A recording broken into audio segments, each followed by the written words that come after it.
Good evening. Welcome to the shed, everybody. Wherever you've travelled from today to be here, be it a long way or just round the corner, you're very welcome. Great to see you once again. And especially anyone who is a shed virgin amongst us, very special welcome to you. And what about this? Week 15 of the Holy Shed. I mean, to be honest, I really only started this for a bet, but look at us now. A 15-week institution, the Pudding World Centre of Shedology. And what a week it's been for Red Scousers like me. Hope you like my remodeled clerical shirt. But I promise I won't talk about that tonight. We'll move on to something a bit better.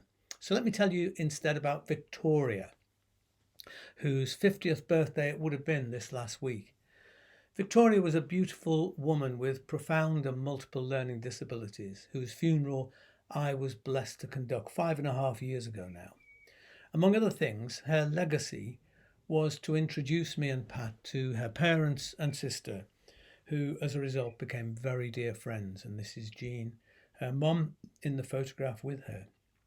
In a moment, I'm going to light a candle to Victoria in Victoria's memory.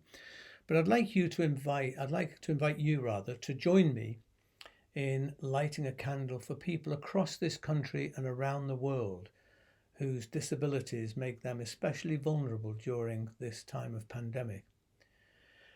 And they're often overlooked in this respect. And maybe there are other vulnerable people too who are overlooked on your mind. So let's take a moment of silent prayer or of reaching out toward people with disabilities and others who are disadvantaged and finding this time very, very difficult. And as we light our candles, we're going to look at this lovely image because it made me think of how people feel blown about by the wind through these difficult times.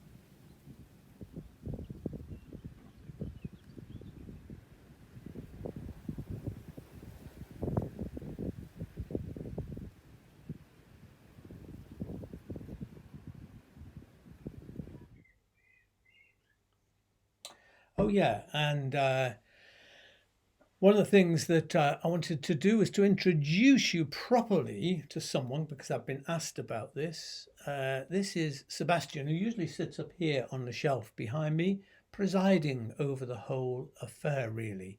And it's great to have him as a member of this parish. Sebastian, of course, is a magnificent hare, and Pat and I love hares. They're Britain's fastest mammals. They can reach speeds of up to 45 miles an hour. We once saw two hares up in Yorkshire where we used to have a place, boxing in a field. It's a girl thing, I understand. The Mad March hares are fighting over who's going to get her. But it's an awesome sight if you ever manage to catch a glimpse of it. And I like having Sebastian here in the shed because hers were the original Easter bunnies, which is a tradition that started out as pagan. But like many traditions, we Christians nicked it from the pagans. And it always puzzles me why we're so reticent to acknowledge the great legacy, the pagan legacy in Christianity, especially in aspects of the church year, which definitely helps me to ground my Christian faith in the cycle of nature as we go through the church year. Maybe more about this on another occasion. In fact, at some stage, I'd really quite like to invite a pagan into the shed for a conversation about these things. I'm sure you'd like that too. Sheds are a bit pagan, aren't they, anyway? Now, I've got lots of hefty questions about the Trinity, the Bible, suffering and evil, angels, eschatology, lots of fantastic topics that people have asked me about, and we'll get to them. But this evening, I want to focus on something a bit more pastoral, a bit more personal. When some publishers, like mine, release a book, they do it in two stages. First, they put out a hardback copy, a gift edition, and then after a year, they release exactly the same book in paperback form. But when Black Sheep and Prodigals was about to make that shift, my editor, Catherine, contacted me and said that someone in their office had said they thought that I had another chapter that was not included in the original. So she said, "That's not right, Dave, is it?" Well, Actually, it's the weirdest thing because I did have another chapter which I never managed to write. But even more weirdly, I don't know how anyone in the office could possibly know anything about that because I never told anybody, not even my wife. It was kind of all up here in my head. So, anyway, long story short, I did get to add a chapter to the paperback edition, which I called I Believe in Straying from the Beaten Track. Not all those who wander are lost. Basically, through the book, I focus mainly on the metaphor of being a black sheep, but I didn't get to say much about being prodigal. So that's what I wanted to talk about, and that's what I got round to doing. To me, in the story of the prodigal son, the prodigal's instinct to get out and explore wasn't really the problem. Actually, I think that was a good thing. It was the direction that he followed where it all went wrong. The journey ended up being one of selfish, egotistical indulgence. And as we know, it all finished in a bit of a car crash. And you know, the thing I should say is that the story of his return and the father's really hideously gracious reception of him probably influences and shapes my notion of God as much as anything else in the Bible. But right now, my question is this: what happened next? Like every good story, it's unfinished. It's over to us, the readers, to wonder and to explore where the story goes. My own hope is that the prodigal didn't just turn into his older brother and allow dutifulness to crowd out his hungry spirit. So my added last chapter raises this question: is there such a thing as positive or good prodigality? Just because you've gone down the wrong road doesn't mean there are better roads to explore. And this thought was nurtured for me by a spectacular poem about the prodigal by Rainer Maria Rilke, who looks at the story in a quite different light. He concentrates on the son's departure instead of his return. Maybe the prodigal's journey into the unknown is not so selfish, Rilke seems to suggest. Maybe it was brave, an adventure in which he not only tastes a newfound freedom, but finds God. My hope when reading the story is that the older brother chilled out, joined the party, and then went out on some adventures of his own, made some mistakes of his own. But what of the prodigal? Paul Tillich, one of my theological mentors, apparently wrote in the margin of his Bible next to the story, "When the prodigal son came home, I hope he didn't stay long." Woohoo! I mean, I literally punched the air when I heard that. It's what I'd thought for years. I hope the young man discovered better journeys to go on, but still wandered, because not all who wander are lost. I believe the tension between self-actualization, healthy independence, and the need to belong lies at the heart of every real spiritual journey. Certainly of mine. Probably lies at the heart of all growing up, actually. You see, for me, the Christian faith has always kind of felt like home, but like lots of homes, it sometimes feels stifling, and then I sense the impulse to get away, to get out of it all. I haven't. I mean, I'm still here at the moment, albeit in the shed at the bottom of the garden. And I've often tried to explain this tension with the help of Scott Peck's Stages of Spiritual Growth. So here is my potting shed version of it.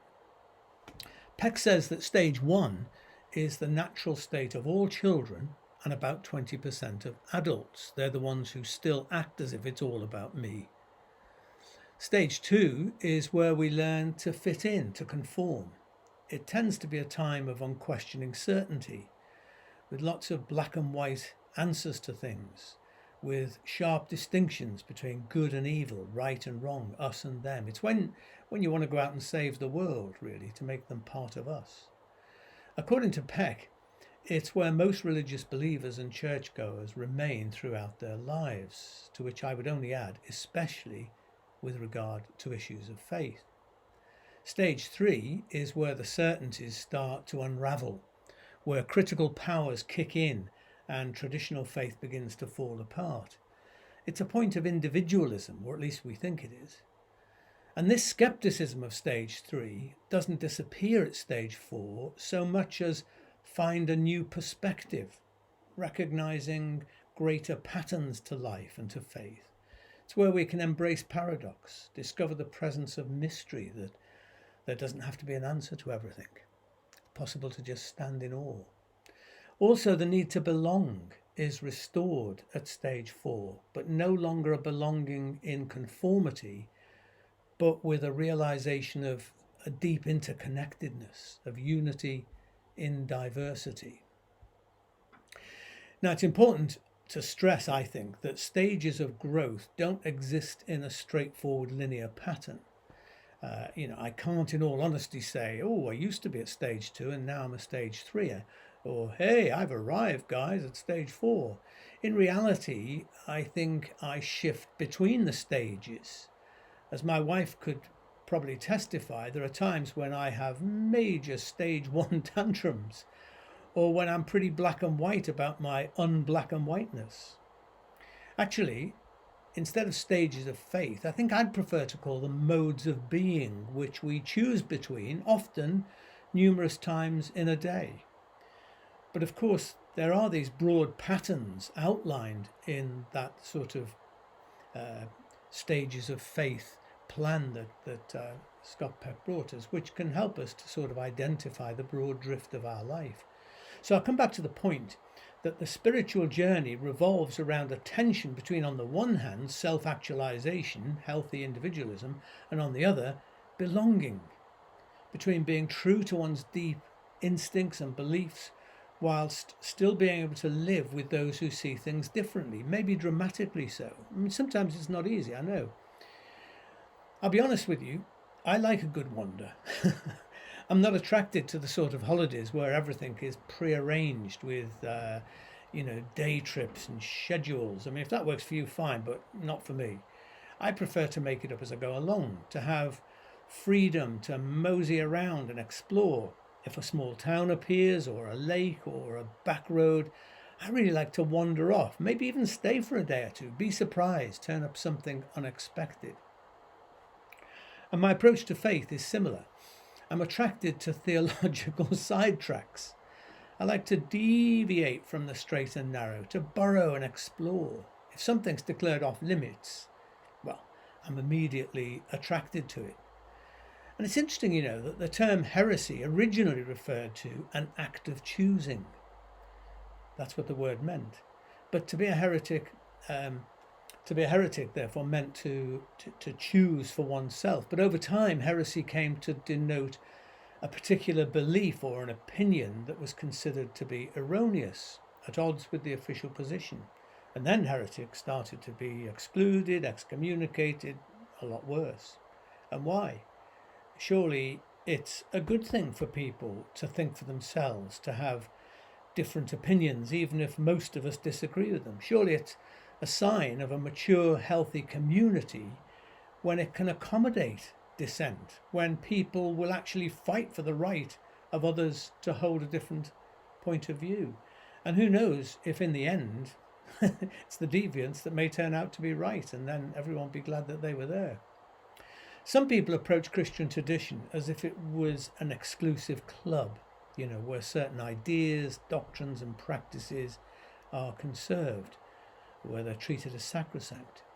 And if someone deviates from them, for example, by questioning the Bible in some way, or by supporting the ordination of women, God forbid, or legitimizing same-sex marriage, they are decried for abandoning traditional Christianity, to which I say, bollards. In reality, Christian tradition, I think, works like a vast unending conversation, sometimes an all-out row, that changes and evolves from one generation to the next. Continuity with the past can be maintained, but also an engagement with the present, so that new insights from science and psychology and wider social understandings help to influence and shape the discussion. At its healthiest, far from excluding people who deviate from the beaten track, tradition incorporates these diverse contributions within a great, ever-evolving, vigorous debate. So deviant opinions and wandering ideas just serve to stimulate the conversation and bring spice and creativity. All of which is to say, this is what the Holy Shed is about. Space to rethink, to maybe go up the odd dead-end path, but then have the honesty to admit it and try to find a different one.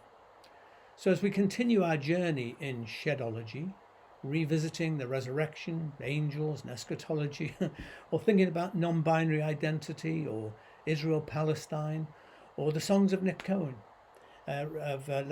or Nick Cave, the Lord knows what else there could be around the corner. But whatever it is, I don't expect you to agree with me or necessarily like everything that I'm saying. The point is to wander, to explore, to be honest, to live a bit, instead of just fretting dutifully in the fields all day, feeling resentful toward those who'd to give it a go.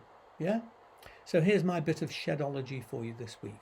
Be true to yourself, dear friends. Be kind to other people, but don't let that stop you finding out who you are, what you really believe, what you can bring to the world. And just remember, conformity is not a gift of the Spirit.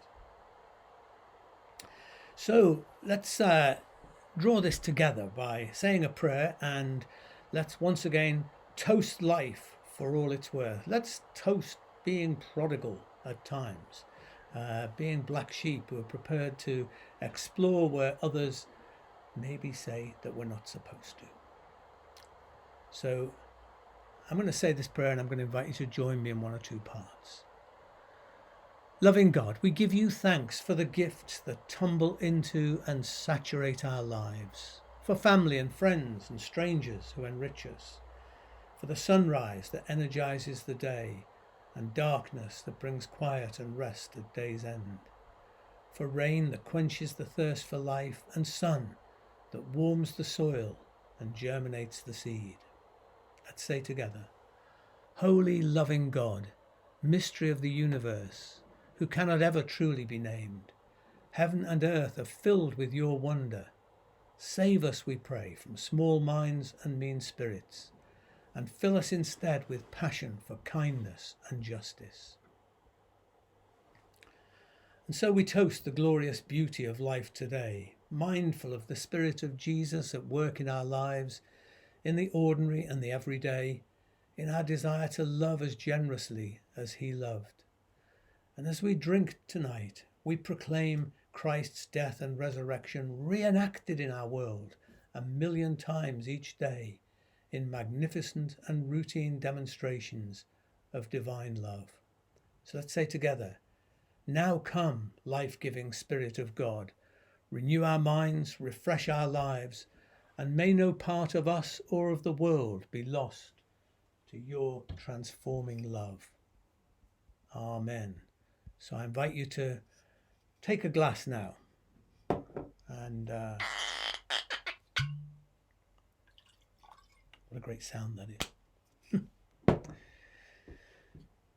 And let's just take a moment to be thankful for all those good things that we have in our lives, for the people, for all the stuff we take for granted, for the breath in our lungs, for an evening drawing on, for another day to look forward to tomorrow. Dear friends, to life, l'chaim. To life, l'chaim.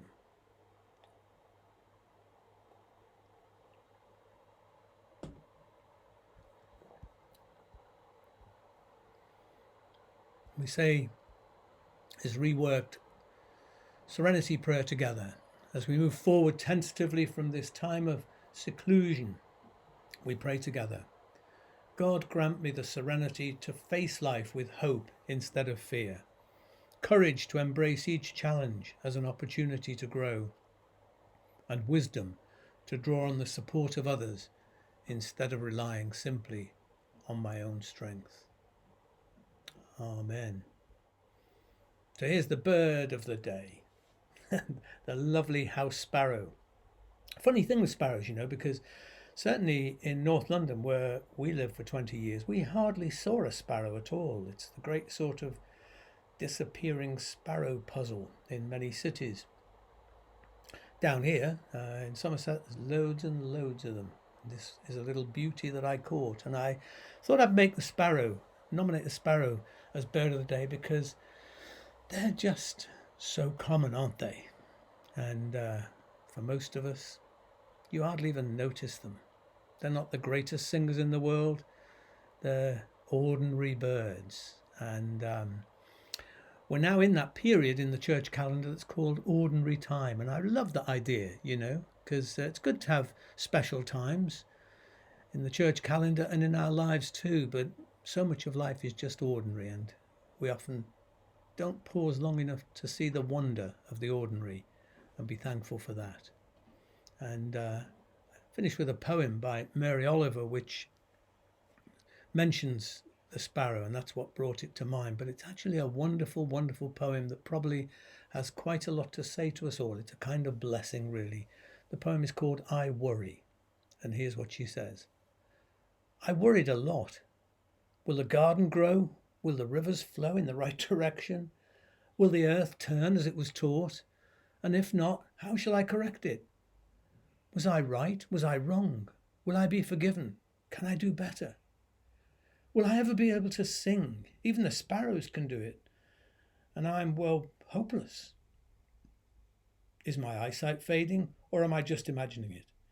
Am I going to get rheumatism, lockjaw, dementia? Finally, I saw that worrying had come to nothing and gave it up, and took my old body out and went into the morning and sang. Isn't that wonderful? It's a good thing to go away and contemplate a little bit. Let's say the blessing together. The blessing of God, the eternal goodwill of God, the shalom and salam of God, the wildness and warmth of God, be among us and between us now and always. And the blessing of God, Creator, Liberator and Sustainer, be with us and remain with us always. Amen. Well, I'm sorry, you might have noticed I'm struggling a bit with my voice today. I don't know quite what it is. I've been drinking plenty of water, so I hope you'll excuse that.